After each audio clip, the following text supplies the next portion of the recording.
అవన్నిటి already orders ఇవ్వటమే కాకుండా వాటిని ఇంప్లిమెంటేషన్ స్టేజ్లోకి చేయటం జరిగిందనేది క్షుణ్ణంగా ఐటమ్ బై ఐటమ్ చర్చించిన తర్వాత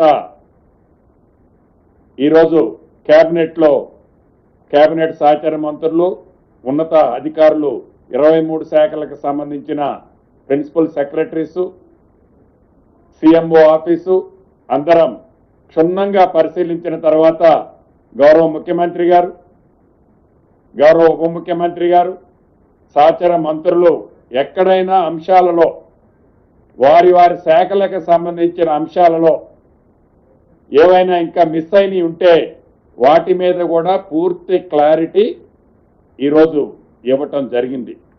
దీనితో పాటు ఏదైతే రాష్ట్ర ప్రభుత్వం గౌరవ ముఖ్యమంత్రి గారి ఆలోచన కానీ ఈ ప్రభుత్వం యొక్క ఆలోచన కానీ ప్రతి 2 వారాలకు ఒకసారి ఏదైతే కేబినెట్ నిర్వహించాలని గతంలో నిర్ణయం తీసుకున్నామో ఇవాళ 10వ తారీఖు కేబినెట్ జరిగింది.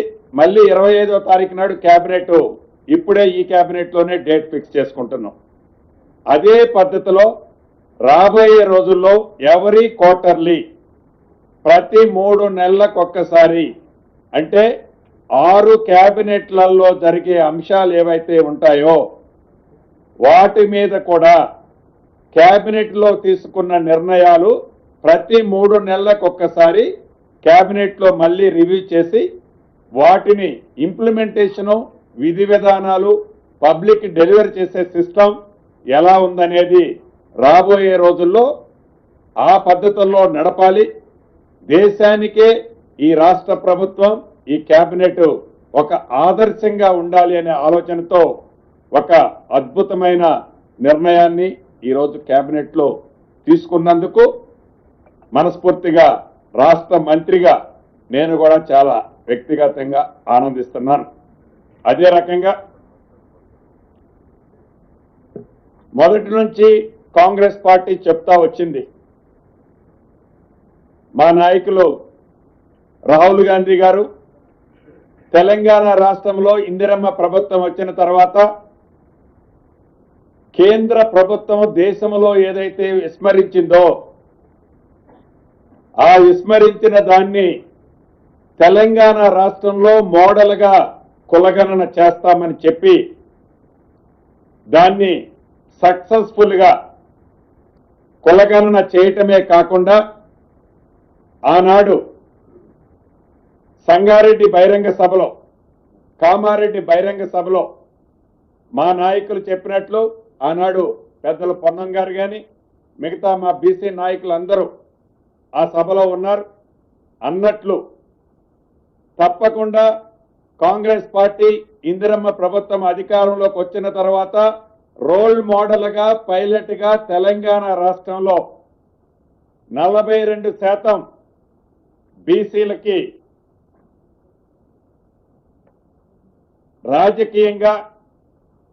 రాజకీయంగా వారికి రిజర్వేషన్ చేస్తామని ఇచ్చిన మాటలో భాగంగా ఏదైతే మొన్న సర్వే కులగణన జరిగిన తర్వాత దాని ఆధారంగా 42%తో అసెంబ్లీలో బిల్లు ఆమోదింపజేసుకొని ఆ బిల్లుని గౌరవ గవర్నర్ గారి ద్వారా కేంద్ర ప్రభుత్వానికి చిత్తశుద్ధితో ఈ ప్రభుత్వం పంపించింది. పంపించడమే కాకుండా అనేక పర్యాయాలు గౌరవ ముఖ్యమంత్రి గారు మా బీసీ శాఖ మంత్రి వర్యులు మిగతా సహచర మంత్రులు ఢిల్లీ పోయినప్పుడల్లా కూడా ఈ అంశం మీద అక్కడ సంబంధిత అధికారులతో సంబంధిత మంత్రులతో అనేక పర్యాయాలు చర్చించారు. దాని మీద వారు ఎన్నో కొర్రెలు రాస్తూ వచ్చి డ్రాగన్ చేసే కార్యక్రమాన్ని చేపట్టారు. అయినా కూడా ఈరోజు కేబినెట్కి గౌరవ అడ్వకేట్ జనరల్ గారిని కూడా పిలిచి న్యాయపరంగా భవిష్యత్తులో ఏ రకమైన చిక్కులు రాకుండా ఉండే విధంగా బీసీ సోదరులకి మొన్న ఏదైతే సర్వే చేయబడిందో సర్వే చేసిన దాని పద్ధతిలో 42% రిజర్వేషన్లతో స్థానిక సంస్థ ఎన్నికలకి పోవాలని ఈరోజు కేబినెట్ నిర్ణయించటం జరిగింది. ఇక దీనికి కావలసిన విధి విధానాలన్నీ ఈ మధ్యనే రాష్ట్ర ఆనరబుల్ హైకోర్టు కూడా డైరెక్షన్ ఇచ్చింది. 3 నెలల్లో ఎన్నికలు స్థానిక సంస్థల ఎన్నికలు కంప్లీట్ చేయాలని వడివడిగా మాటలతో కాకుండా చిత్తశుద్ధితో లీగల్గా అడ్వకేట్ జనరల్ గారు లాంటి అనుభవజ్ఞుల సూచనలు సలహాలు తీసుకొని ఈ ప్రభుత్వం ఏదైతే డెడికేషన్ కమిషన్ వేశారో వారి ద్వారా రిజర్వేషన్లు ఇతరత్ర ప్రాసెస్ చేస్తూ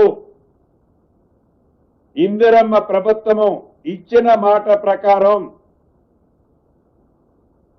42% బీసీ సోదరులకి రిజర్వేషన్ ఇస్తూ స్థానిక సంస్థల ఎన్నికలకు పోవాలని నిర్ణయించినందుకు దాని మీద మా బీసీ మంత్రులు మళ్ళీ నేను మాట్లాడిన తర్వాత వారు కూడా మాట్లాడతారు. నా పక్షాన్ని కూడా రాష్ట్ర ప్రభుత్వాన్ని గౌరవ ముఖ్యమంత్రి గారిని అభినందిస్తున్నాను. అదే రకంగా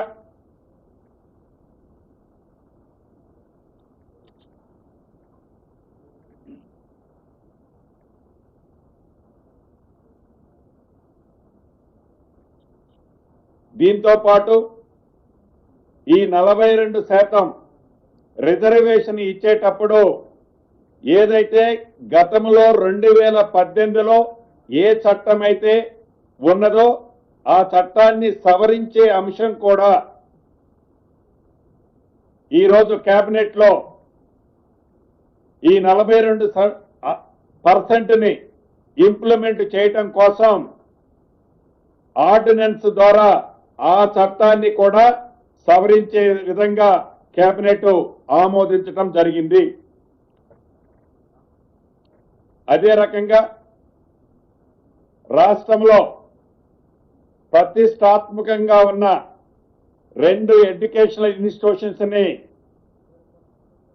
యూనివర్సిటీలుగా కూడా ఈరోజు నిర్ణయం తీసుకోవటం జరిగింది. ఒకటి అమితి, ఇది మన దేశంలోనే కాదు ప్రపంచవ్యాప్తంగా ఒక 15 యూనివర్సిటీలను తీసుకుంటే అందుట్లో ఇది 11వ స్థానంలోనో 12వ స్థానంలోనే ఉంది. ఈ యూనివర్సిటీకి ఈ ఎడ్యుకేషనల్ ఇన్స్టిట్యూషన్స్ కి రాష్ట్ర ప్రభుత్వం యూనివర్సిటీగా దీంతో పాటు Saint Mary rehabilitation education institution కూడా యూనివర్సిటీగా ఈ రెండింటిని గుర్తించడం జరిగింది. రాష్ట్ర కేబినెట్ ఆమోదించడం జరిగింది.